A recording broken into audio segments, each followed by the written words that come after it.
Hello, everyone, and welcome to a second episode of Codeman Movies. I tried live streaming it. It wasn't working today, so we are, pre-recording this, and I will be uploading it later today. I'm trying to fix my camera here. I look weird. I look lopsided. I don't know. Anyways, guys, this is the second episode. First, for starters, just update you on my life, because my life is crazy. I am moving to Bloomer, Wisconsin in the next 2 weeks here. So I'll probably have an episode next Tuesday at around 2 o'clock. And yeah, from the next week after that, I probably won't because I'll be moving. But we'll see what happens here. I don't know. My life is all over the place. I have no control over it. That's what I really have realized lately. So anyways, yeah, that's the big news for my life anyway. Um, Moving. I got a lot to do. A lot of packing, a lot of getting rid of crap.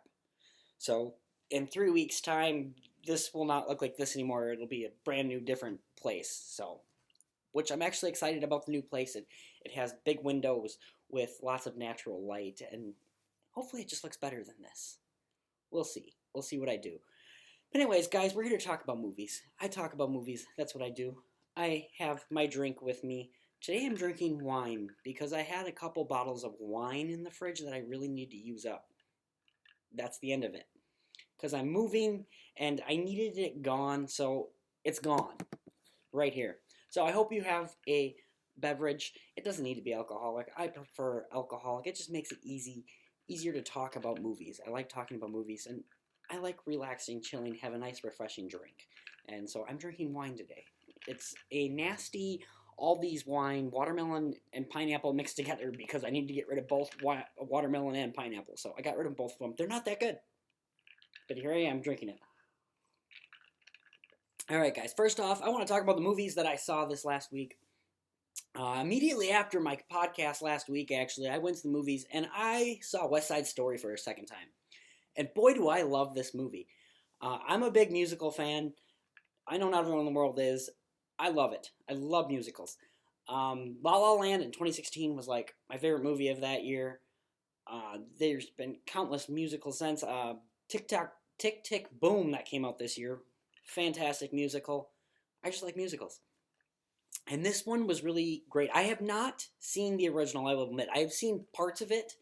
Not enough to admit that I've seen the whole thing. I have been looking on streaming services and stuff like that, and I haven't found it, the original. But I really like this new retelling of it. Again, I knew the story of the original, but I had never seen it, so I didn't necessarily know what was different from this one, from the original. But I do like this. I'm a fan of Romeo and Juliet. I like Shakespeare, and so basically that's what this what West Side Story is Romeo and Juliet essentially, and I like it. I like this retelling of the musical. I think Spielberg did a great job with it. I think this is Spielberg's best movie since quite a while now. Spielberg hasn't had the greatest movie resume in the last 10 years, and I think this is one of his best in a very, very long time. So I really like this movie. I know there is controversy with Ansel Elgort going on, and personally, I don't pay attention to that as much. I do know what the controversy is and stuff with the sexual assault or whatever it kind of is considered to be. I understand all that going on, but personally, I try not to necessarily pay attention to it. Ansel Elgort is one person in this movie, and for us to boycott it, that's thousands of people that worked on this movie, and that's thousands of people that aren't getting paid because we're boycotting a movie because of one person. And personally, I kind of think Ansel Elgort is probably the weakest part of this movie, as far as actors go anyway. I think that everyone in this movie does an amazing job. The lead actress, I forget her name, Rachel something I want to say. I honestly don't remember. She's amazing. This movie is very diverse with the Puerto Rican culture that it should be. I hear the original is not like that, which is something that I really like about this Spielberg version, is that he wanted it to very much be all Puerto Rican actors or from that descent. So I really like that aspect. I love this movie. I really do. Seeing it a second time, it's just as good. It's a long movie, and with musicals, it's even longer. And I still really, really do like this movie. There's definitely some pacing issues with it and such like that. It's not a perfect movie by any means, but at the end of the day, it is a beautiful love story. Again, it's basically Romeo and Juliet, but in a musical form. And if you like that kind of stuff, you might like this movie. So I would recommend this movie absolutely. If you're not someone that doesn't like musicals, then don't go see it because it's not something you're gonna like. But this is a movie I think more people should be seeing in the theater. It has bombed at the box office pretty much, and I don't like that. I don't like that. It's a Spielberg movie. It's a classic retelling of, well, it's a classic musical. It won Best Picture back in whatever year that was, 60s, I can't remember, 60, 70, something like that. So it's an amazing story. People should be going to see this more. My rating for it at the end of the day would probably be about an 8 out of 10. I really do like it. There's some pacing issues, just a couple moments that I find little unbelievable and such like that. But it's a musical at the end of the day. Yeah. Something fun actually about this. I went to the theater to see it last Tuesday. I was talking to the ticket people, the box office, whatever you want to call it, the people working there, the employees, and they were talking about how there's no happy musicals. Like, you know what? There really isn't. There's moments of happiness in movies, but there's not a lot of happy musicals. A lot of them are kind of depressing. Only ones I could really find was Wizard of Oz, and even then, Dorothy is depressed because she can't get home. And what was the other one? I think we're talking about, what was it? Now I can't remember. There was another one that I came up with. Now I can't remember. Well, oh well, maybe I'll think of it later. But anyways, musicals are depressing. It's interesting. We need to make happy musicals. That's all I'm saying. It's just interesting, Anyways, guys, next up, I watched 8-Bit Christmas. It is a movie on HBO Max. One of the reviewers I watched, Chris Stuckman, he talked about it in his top 10 best movies of the year list. He put it on as an honorable mention. And I was intrigued by that. So I went and watched it. And this is a nice little Christmas story. It takes place in Chicago. It's about a boy essentially wanting a video game system and the things he will do to get that video game system. And it's told in flashback form. Neil Patrick Harris plays the adult version of this boy, and he's telling the story to his daughter. And it's just a very easy movie to watch. It was pretty beautiful to watch, actually. Excuse me. It's a beautiful movie to watch. And is it anything spectacular? No. Is it Home Alone? No. But this is a movie I could see myself rewatching on a Christmas day. A Christmas month, honestly. I try to watch holiday-related movies in that entire month, really. Horror season, October is just nothing but horror movies, if I can do it. But anyways, I really like this movie. It's nothing amazing, but it is a very good Christmas movie. If you're looking for a Christmas movie to watch next year, or even looking to continue watching Christmas movies, I know it's January now, but 8-Bit Christmas, it's on HBO Max. It's actually pretty good. I'd give it like a solid 7 out of 10. It was a very, very good movie, very heartwarming. Love the ending. Absolutely love the ending. Next up, I watched The Green Knight. The Green Knight came out earlier of last year. Well, not early. I want to say it was like summer of last year. And it was a movie I meant to go and see in theaters, but it was in and out like that. And I understand why. This is a very artsy movie. It's about a knight who is on a quest, essentially, to go find the Green Knight.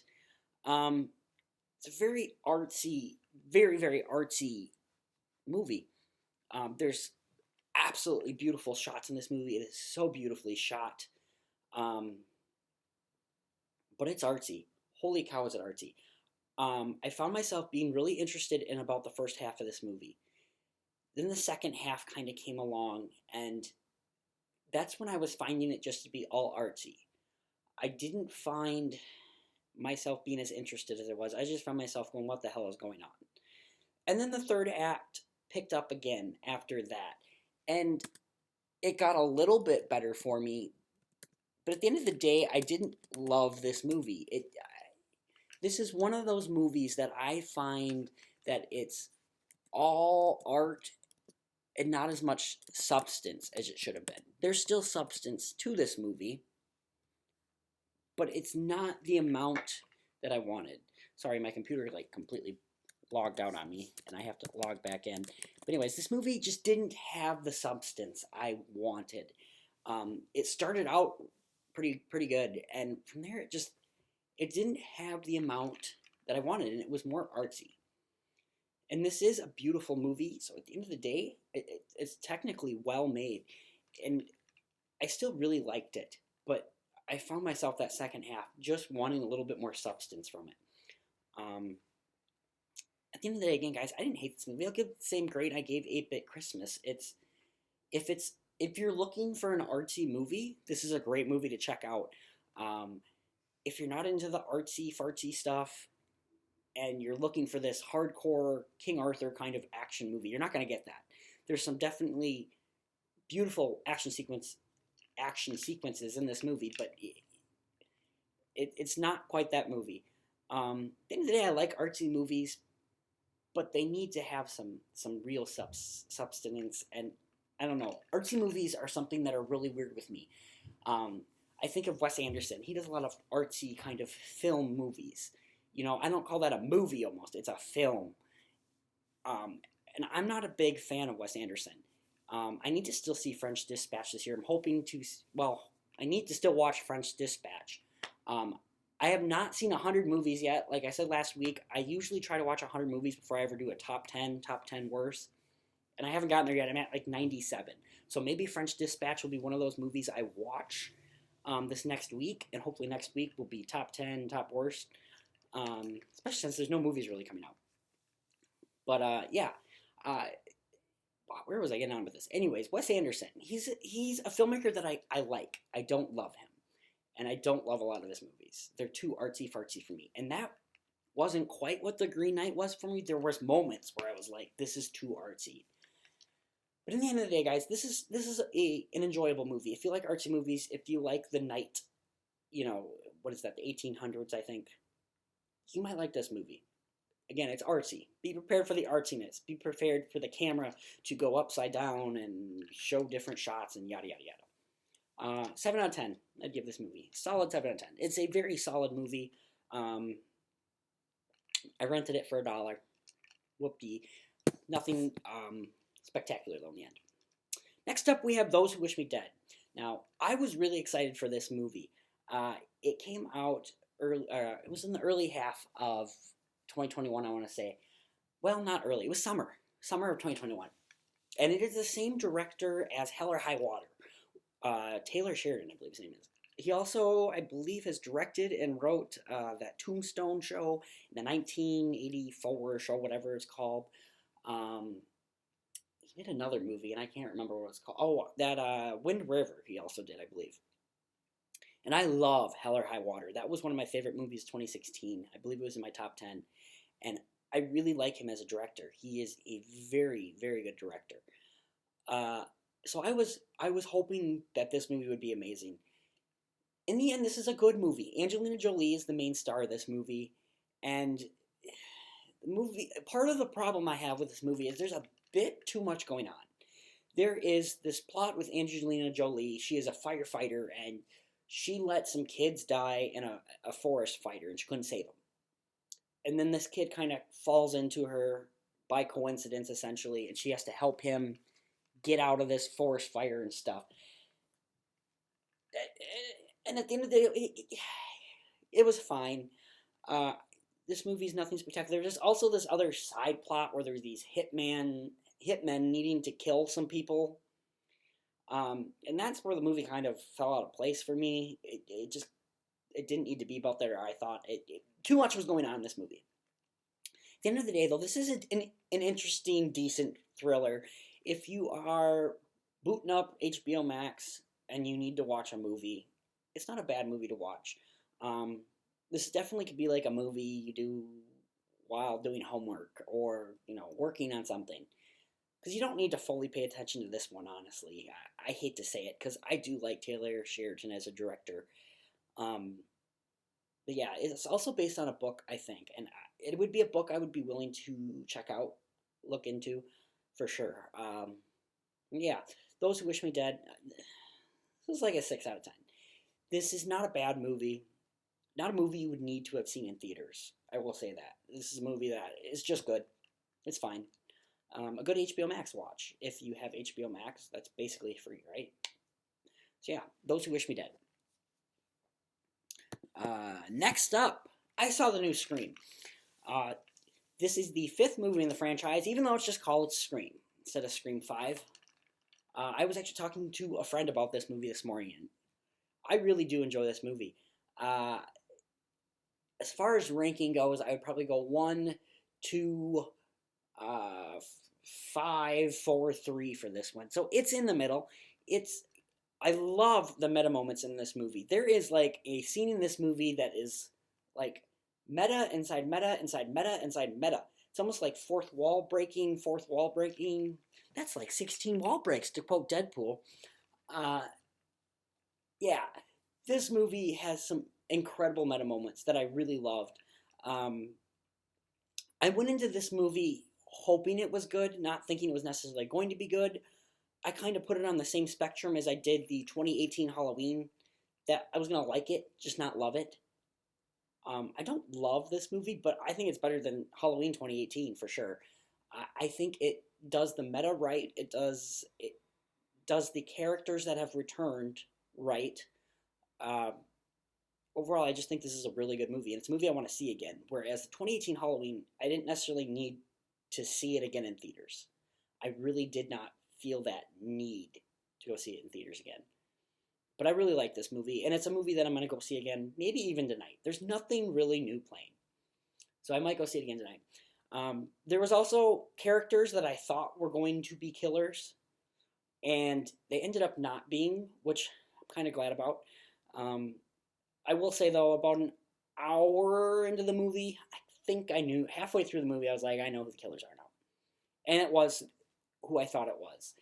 And, it's fine. It's fine. The movie had me guessing for that first hour. It's still a really enjoyable movie. This movie is very gory. Compared to the others, this movie is borderline Saw at points. There is some ridiculous kills in this movie, but it's fun. The friend I was talking to this morning, he talked about how he thought it was scarier. And, I think I need to watch it again before I really feel that way.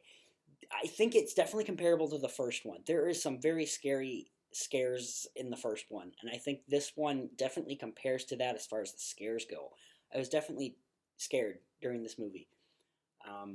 So I really like this movie. It is a very solid movie, a very solid sequel.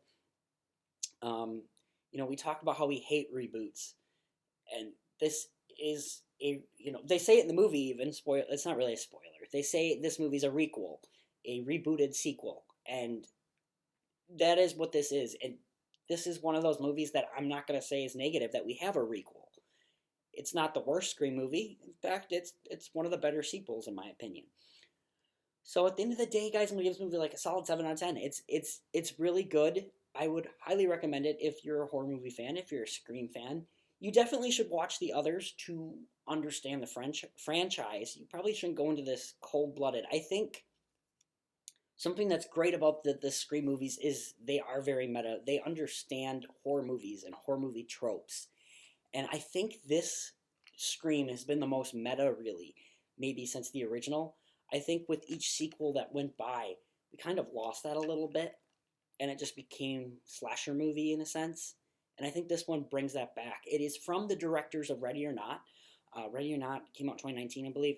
And it was a movie I really liked up until the end, so I was worried about the ending of this movie. And that, for me, is probably one of the lower points for me. There's some things that happen that literally are just repeating some things of the first movie and such. And while I did like it because it was meta and it was saying it was meta, I still found it to be a little stale and such. But at the end of the day, it's a really good movie. I'm going to be going to see it tonight, I think. I keep talking about it now. I really want to go see it, and maybe we'll talk about this movie next week in spoiler form. Or maybe if I have time at the end of this video, we'll talk about this movie in full spoilers. Because it is a movie I want to talk about in spoiler form. Next up, I need to look at my phone because I don't remember what I saw after that. Oh, I watched a documentary on Hulu. It's called Dead Asleep. And this documentary is about he was how old at the time? I think he was 23 at the time. He called 911 and said that he had murdered a friend of his roommate, a friend of his that he had since middle school. And he claimed he did not remember anything. He did not remember killing this girl. All he remembered is like waking up, being in the bathroom, having a knife, and blood all over his hands. And then he immediately left the house, called 911, had the police pick him up at a park. Like I said, they were friends since like middle school. Her parents didn't believe it was him. Nobody believed it was him. And what the court what his lawyer basically said was that he was sleepwalking. That he was asleep when he murdered this girl, his friend of his. She was stabbed 25 times, and that's what they did. They brought it to court saying that he was sleepwalking. So therefore, he's basically innocent, even though he did it. He admitted to it. This was an interesting documentary. I had no clue this happened. This documentary was edited very strangely at times. There was strange things that they just kind of put in there, and I didn't see the point of it. I also kind of felt like they made it longer. It's about an hour and 20 minutes. I think this could have been a solid hour. It's just an interesting case. And for the most part, it feels very much in the eyes of Randy, the guy who killed this girl. And it feels like it's one-sided in a sense. It almost feels like a PR thing to have us help him get out of prison. Because, spoiler alert, he is in prison. He is serving life sentence in prison. The jury found that there's no way that this was sleepwalking, that he definitely did it. And at the end of the day, my personal opinion on the subject is that I kind of agree with the jury. As you go through at the start of the documentary, I thought, well, maybe he is innocent of this. As things go on and they explain more, they do this investigative work and such. I don't believe that this guy was asleep. I don't know what caused him necessarily to do it. There's definitely some things they talk about in the documentary that explain maybe why he did this. But it is an interesting documentary. Just fascinating story that they actually took this to trial saying that, oh, he was sleepwalking. That he didn't know he was doing this. If you have Hulu, it's an interesting one to watch. Like I said, it's about an hour, 20 minutes. It's short, sweet. Not sweet, necessarily. It's about a murder. But it's nothing spectacular. It's not the most amazing documentary that I've ever watched. I'd give it like a 6 out of 10. Nothing spectacular. But it was very interesting to watch. It was very interesting learning about the story. And I learned a little bit about it. I learned a lot, actually, about this. I learned that there have been cases that have been won because someone was sleepwalking.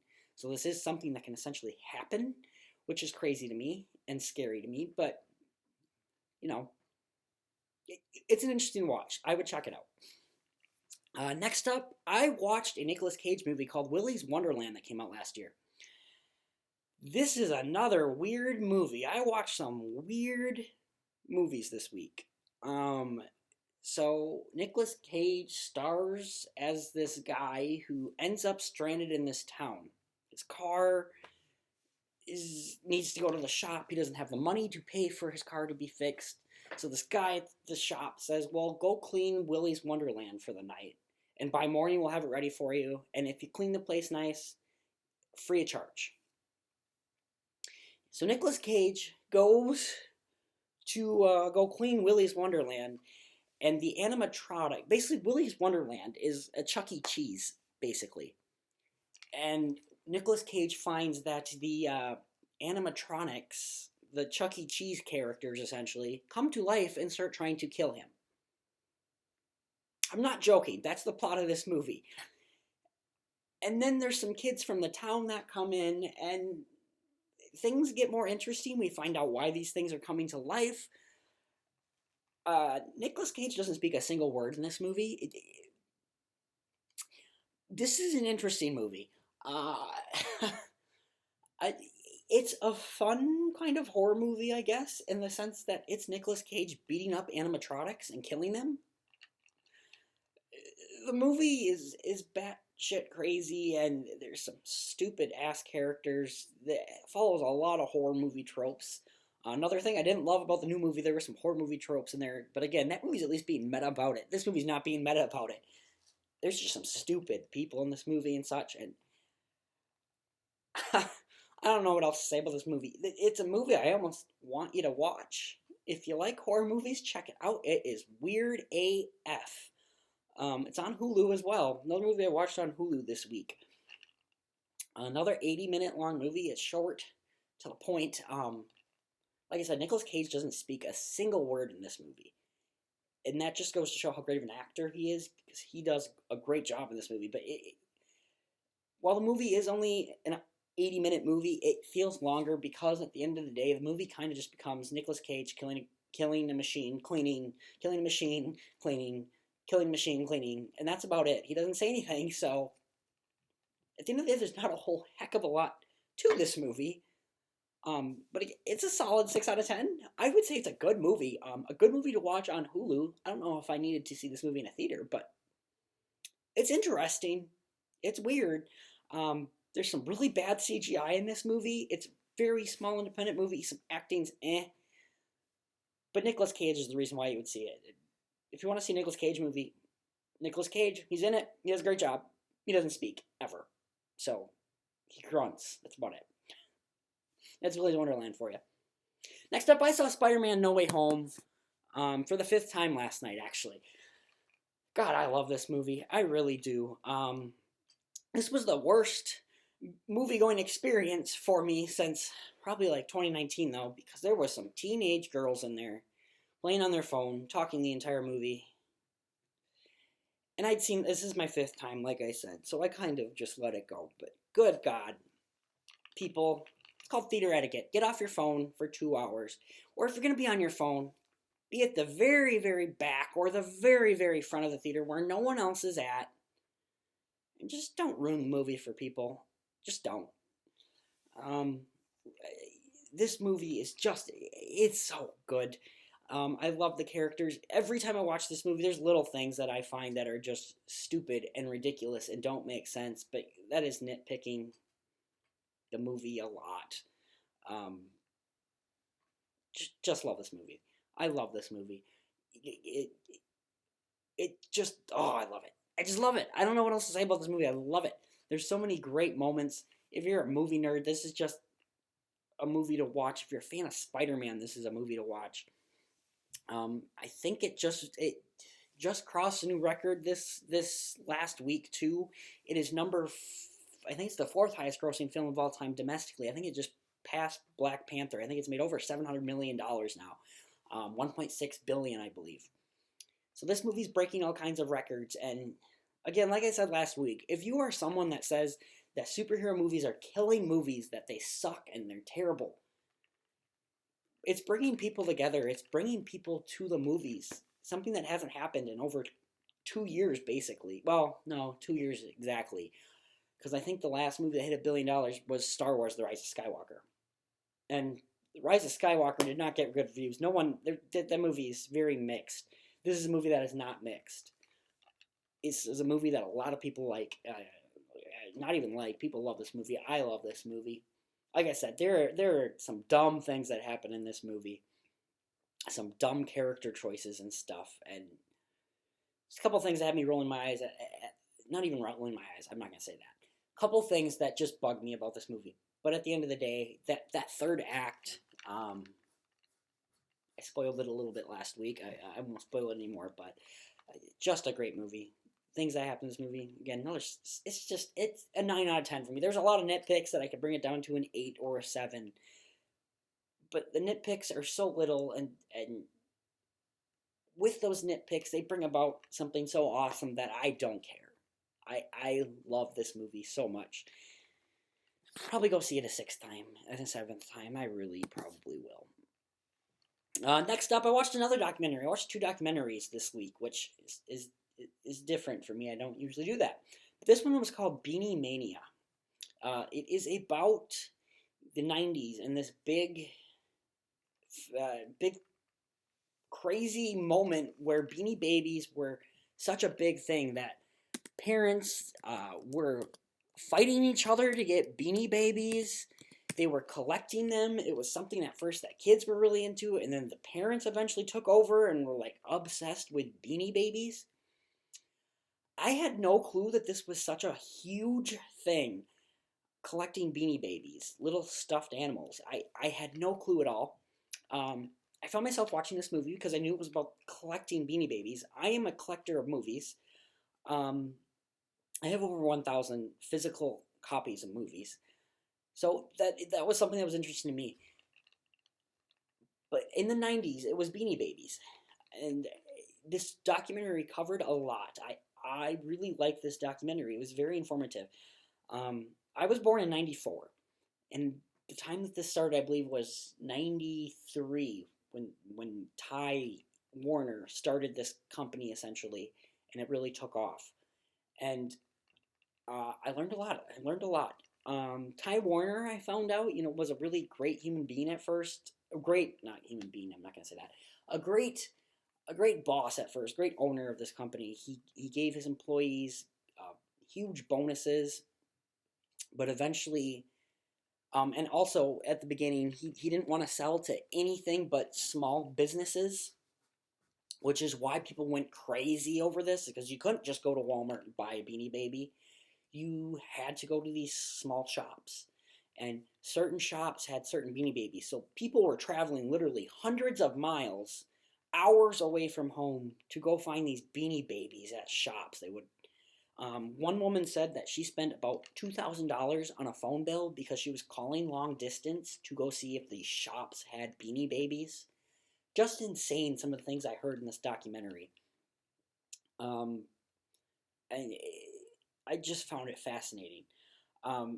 Also, the amount people were paying thousands of dollars. There was a story of where there was like a set of 10 Beanie Babies, I think, 10 or 20. And the guy paid $20,000 for the set of Beanie Babies. And as a movie collector, I'm trying to think. The most I've probably spent on, I spent, $300 on a collector's version of the Avengers, Phase 1 set or something like that. Never thousands of dollars, and I don't think I ever would. You never know, but it's just insane to me how much this was such a big thing. So it talks about things like that. Getting back to Ty Warner. Ty Warner was someone that was a great boss at first, and then eventually he got lazy. Not lazy, but he sold out. These mini beanies, I think they were called. They started going in McDonald's Happy Meals. They were the toys they gave out. And he sold out to McDonald's. He started bonuses for employees. At one point, were like, hey, half your salary. So if you make $40,000, you got a $20,000 bonus. And then he eventually just gave them limited edition beanies, only for employees. It cost like 40 cents to make these stupid things, and that's what their bonuses were. Employees were selling them for like $6,000 online because people were buying them, because guess what? It's only limited to employees. And it was just insane, some of the things I heard on this documentary that I had no clue about. And as I was watching this, I had flashbacks actually to my childhood. My grandparents, they had this upstairs, and if you looked up the stairs, it's a spiraling staircase. They still live in this house. There's this little landing strip, and I remember there were shelves of Beanie Babies in the plastic boxes. So this movie has got me questioning if my grandparents were into this. I'm going to be see my parents this weekend, and I'm gonna have to ask or my grandparents this weekend, and I'm gonna have to ask if this is something they were into, if this is something that they did. They didn't have that many. I would say maybe they had, I don't know, 40, 50 Beanie Babies, which is still a lot, but it looked like they definitely collected it. I don't know if it was my aunt, uncles, even my own father or my uncles that collected them. My grandparents didn't have any girls. It was 3 boys. So I don't know if it was my uncles that wanted these things, if it was my father. I know that my grandparents told us at one point, too, that we could pick 3 of them. And I think I still have a few of them. Somewhere. I don't know where. Or if I gave them away or what. But I know I had a couple Beanie Babies. And I wonder if my grandparents were obsessed with it, like other people were. Something I want to find out. It was very interesting. So at the end of the day, guys, this is a very solid documentary. I really enjoyed myself. It's not going to be my top 10 of the year.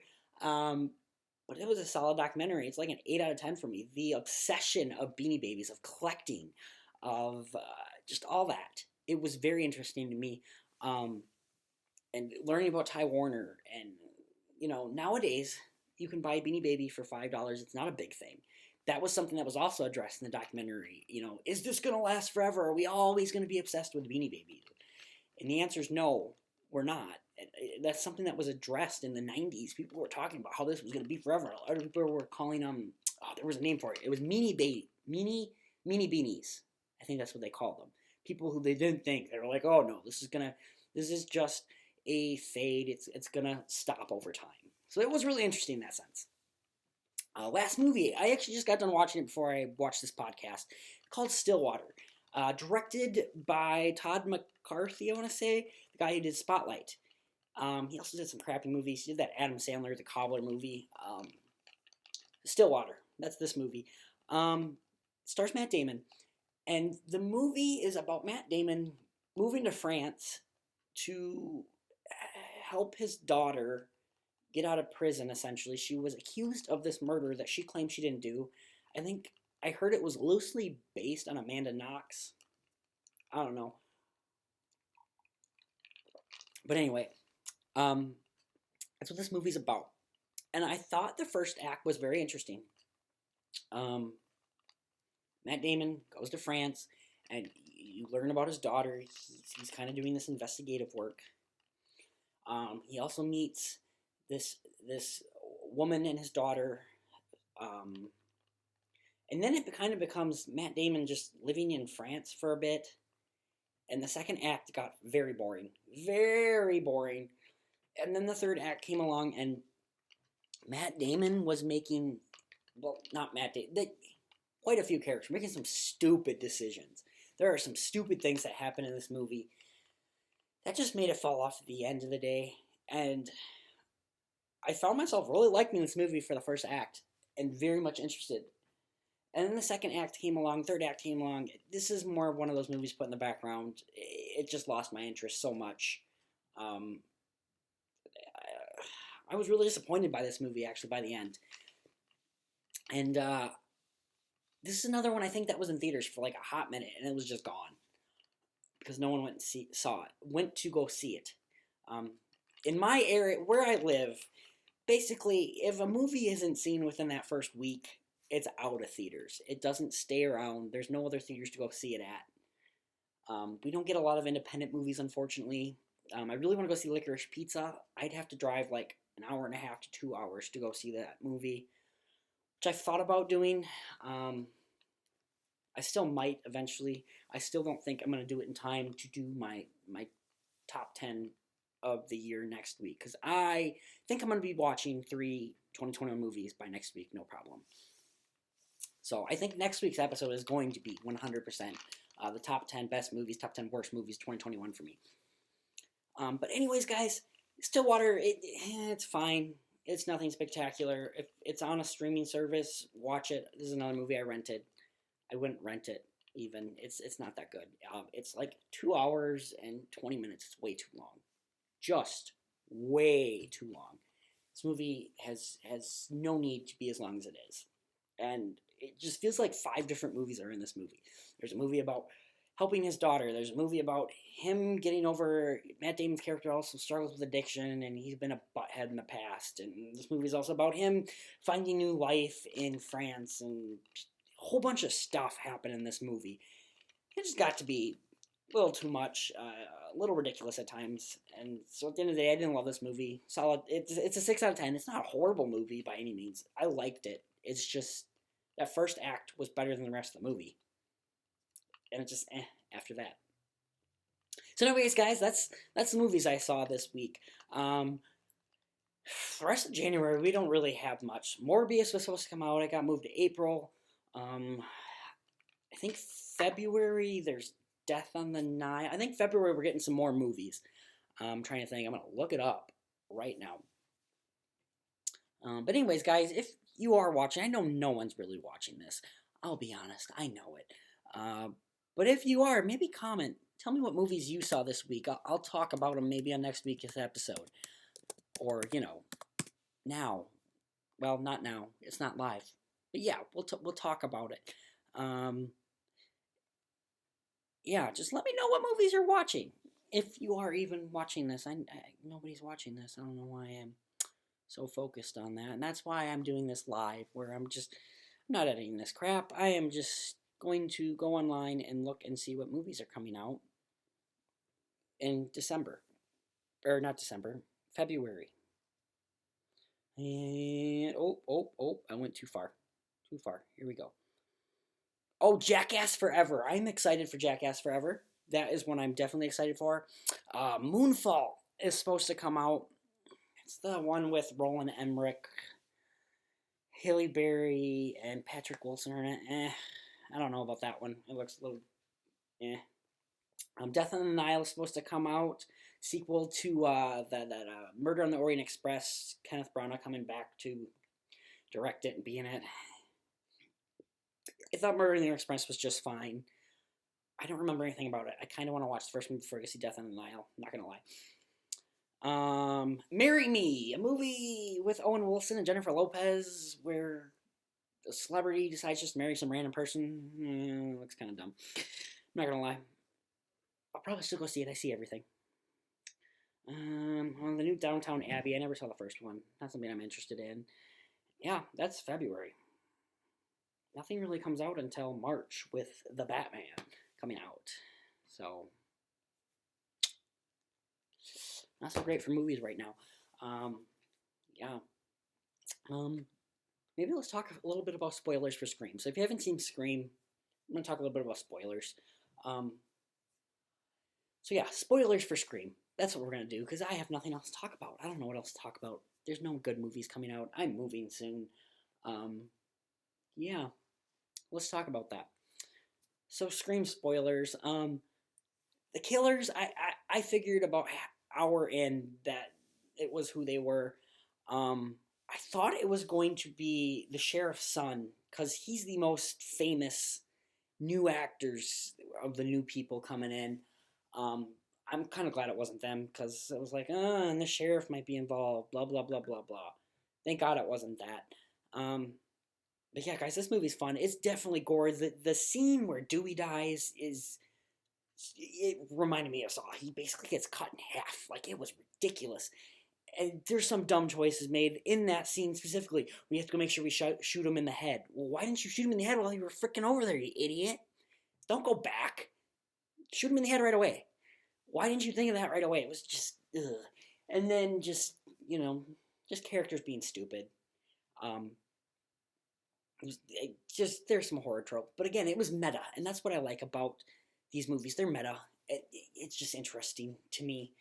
So yeah, I really like the new Scream. I don't know what else really was talking. The character's coming back. I love the fact that Dewey stayed there and or came back essentially, and he's just a retired sheriff, basically just traumatized by his past. Courtney Cox's character, I forget all their names. I just remember Dewey for some reason. But like how she basically became Today's Show anchor and came back. The way she came back was kind of dumb. I get it. But, the way Sydney kind of comes back, it was dumb, but I like it. but I love that Sidney Prescott came back. I like that the end took place in the same house. That scene where they're watching Stab and they're in the same room that Stab was filmed, which was also the same room that Scream actually took place in. Like meta upon meta upon meta. That was awesome. Um, yeah, at the end of the day, guys, it's a good movie. It's really good. It's a solid franchise that we have with Scream. It's a franchise that we can talk about. That's about all I have to say. Guys, I think I'm going to end it about 15 minutes early here because I actually really have to go to the bathroom. Not going to lie. So you guys have a good week. We'll see you next week. Again, probably about 2 o'clock. I'm going to hopefully be able to actually live stream it. We'll see. But we will. See you next time. Keep watching some movies, guys. Bye.